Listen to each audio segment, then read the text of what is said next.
Hi అండి, అందరికీ ముందుగా వరలక్ష్మి వ్రతం శుభాకాంక్షలు. ఎలా ఉన్నారు? అందరూ బాగున్నారా? మీరు బాగుండాలని అయితే మనస్ఫూర్తిగా కోరుకుంటున్నాను. Welcome to my channel Kumar Tippu vlogs. మా ఛానల్ ఎవరైనా ఫస్ట్ టైం చూసినట్టయితే లైక్ చేయండి, షేర్ చేయండి, సబ్స్క్రైబ్ చేయండి.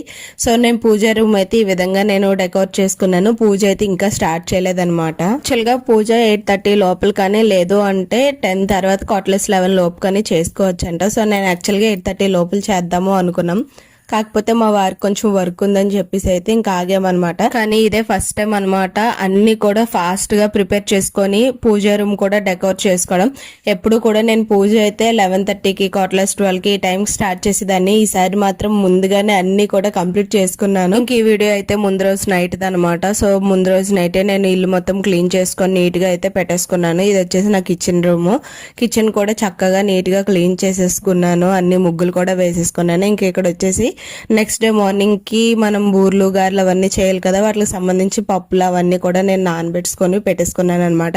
ఇంక నెక్స్ట్ డే మార్నింగ్ నాకు హెవీ వర్క్ లేకుండా చాలా సింపుల్ గా ఫాస్ట్ గా అయిపోవాలని చెప్పేసి నైటే గుమ్మానికి బొట్లు, తులసమ్మకి బొట్లు అన్ని కూడా పెట్టేసుకొని ఇంటి ముందు ముగ్గు కూడా వేసేసుకున్నాను. ఇంకా స్టెప్స్ కూడా నేను నైటే క్లీన్ చేసేసుకున్నాను అనమాట. చూడండి స్టెప్స్ ఎంత కలకల్లాడుతున్నాయి కదా. ఇలా ముగ్గులు వేసుకొని స్టెప్స్ నీట్ గా ఉంచుకోవాలంటే నాకు చాలా ఇష్టం. చానే పిల్లలతో అవ్వక నేనైతే ఎక్కువ చేయలేకపోతున్నాను. కానీ ఎంత నీట్గా ఉన్నాయో ముగ్గులు వేస్తుంటే నాకు ముగ్గులు వేయాలన్నా కూడా చాలా ఇష్టం అనమాట. కానీ అవ్వదు. ఇంకా ఇక్కడ ఇది వచ్చేసి నేను నైటే పూజారం ఈ విధంగా డెకోర్ చేసుకున్నాను. అంటే ముందు రోజే నేను అమ్మవారిని కూడా రెడీ చేసుకున్నాను. సామాన్లు అవన్నీ కూడా నేను క్లీన్ గా వాష్ చేసుకొని అయితే రెడీగా పక్కన పెట్టేసుకున్నాను. ఇంక నెక్స్ట్ డే మార్నింగ్ లేసి ఇంకా కుకింగ్ ప్రాసెస్ అదే ఉంటది కాబట్టి ఇవన్నీ చేయాలంటే ఇంక టైం సరిపోదు. సో అందుకని నైటే నేను అన్ని ప్రిపేర్ చేసుకొని నీట్ గా రెడీ చేసుకున్నాను. ఇంకా నెక్స్ట్ డే మార్నింగ్ నేను ఎన్ని గంటలకు లేసానంటే మీరు షాక్ అవుతారనమాట. సో ఇప్పుడైతే టైం చూపిస్తాను చూడండి. 3:30 అవుతుంది. 3:30 అవుతుంది అంటే నేను ఎన్ని గంటలు లేచానో మీరే అర్థమైపోలేదు. ఇంకా మార్నింగే 3 o'clock లేచి ఫ్రెష్ అయిపోయి మీతో వీడియో అయితే చేస్తున్నాను అనమాట. సో ముందు రోజే నేను అన్ని క్లీన్ చేసి పెట్టేసుకున్నాను కాబట్టి ఇంక నెక్స్ట్ డే మార్నింగ్ సింపుల్ గా ఇలాగ స్టవ్ కి బొట్టు అయితే పెట్టుకుంటున్నాను. మనం ఏం పూజ చేసినా ఏం చేసినా ముందు మనం ప్రిపేర్ చేయాల్సిన నైవేద్యాలే కాబట్టి ఆ నైవేద్యాలు చేసినప్పుడు ఏ అడ్డు ఆటంకం లేకుండా అమ్మవారికి పెట్టాల్సిన అన్ని నైవేద్యాలు కూడా చక్కగా అయిపోవాలని చెప్పేసి ముందుగా అయితే అగ్నిదేవుడికి అయితే పూజ చేసుకోవాలన్నమాట. సో అది మనకు ఈ స్టవ్ అగ్నిదేవుడు కాబట్టి అందుకని నేను ఇంకా పసుపు బొట్టు రాసేసి ఫస్ట్ అయితే పాలు అయితే పొంగించుకుంటున్నాను. ఆ పాలు కూడా మనకి 3 times మంచిగా పొంగితే మంచిగా ఉంటది అని అంటారు పెద్దలు. అది ఎందువల్ల ఏంటి అని తెలియదు నాకు. ఫస్ట్ టైం పొంగపొడికే దెబ్బకి మంట అయితే ఆగిపోయింది.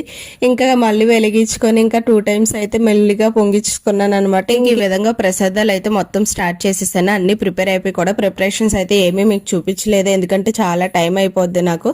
ఇంకా అమ్మవారికి నేను నైవేద్యం కింద పులిహోర, శనగల తాలింపు, పరమాన్నం అండ్ గారెలు, బూర్లు ఒక 5 items అయితే ప్రిపేర్ చేశాను. మాక్సిమం అందరి ఇంట్లోనూ కూడా ఇవే ప్రిపేర్ చేస్తారు.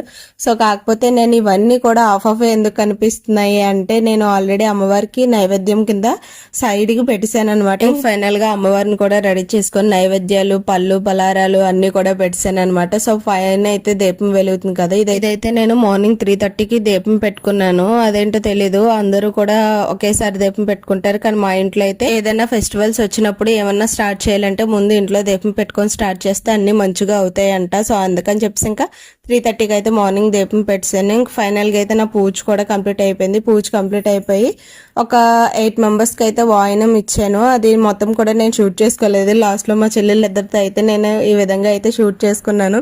ఇవన్నీ కూడా మనకు ఒక మెమొరీ కదా. సో ఈ మెమొరీని నేను క్యాప్చర్ చేసుకోవాలని చెప్పేసి అయితే నేను ఇక్కడ ఈ వీల్ తోటే షూట్ చేసుకున్నాను అనమాట. ఎందుకంటే ఇంక మిగతా వాళ్ళు యాక్సెప్ట్ చేస్తారో లేదో తెలియదు. అండ్ వీడియో తీయడానికి కూడా నా దగ్గర ఎవ్వరు లేరు.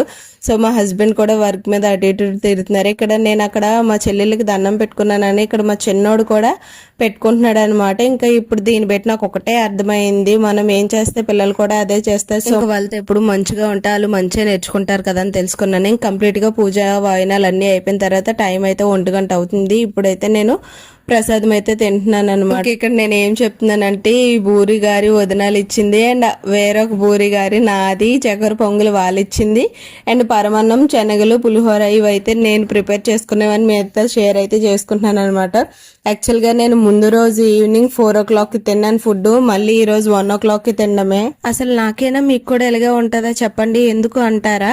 ఇవన్నీ ప్రిపేర్ చేయడం వల్ల అయితే అసలు ఆకలి అనిపించట్లేదు, 1 అయినా కూడా ఆకలి అనిపించట్లేదు. నార్మల్ డేస్ లో అయితే ఫుల్ గా ఆకలి అనిపిస్తుంది.